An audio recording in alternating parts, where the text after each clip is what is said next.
Je život vo vesmíre dielom náhody, alebo je to nevyhnutná záležitosť, akýsi úmysel nejakej bytosti kozmickej, neviem, ako to nazvať. O tomto sa rozprávame práve s fyzikom, profesorom Jozefom Masarykom a svoj názor chce povedať aj náš poslucháč. Dobrý večer. Dobrý večer. Prosím vás, ja učím matematiku, ale ja mám také názory na to, že vlastne táto zemegula bola vytvorená preto, aby sa chodili duše sa vzdelávať. Lebo vlastne to všetko súvisí s tým, že vlastne všetko okolo je vytvorené, Pán Boh to vytvoril kvôli tomu, to je jedna bytosť, ktorá to vytvorila, aby tí ľudia si zaslúžili za to, že tu prekonávajú všetky tie prekážky, aby si zaslúžili potom tú nejakú nirvánu.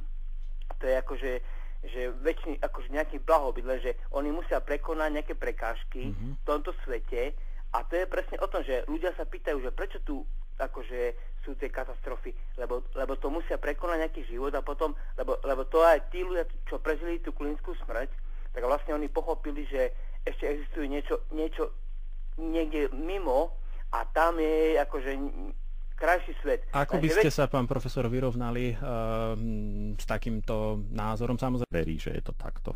A keď verí, tak s tým sa samozrejme polemizovať nedá. Dajme priestor ďalšiemu z vás. Dobrý večer. Ste vo vysielaní, počujeme sa? Dobrý večer. Nitra Ján. Ja by som chcel povedať, že toto je silne ateistická relácia. A vám poviem, ako to vôbec bolo. Do vesmíru ide inteligencia z planéty Sirius.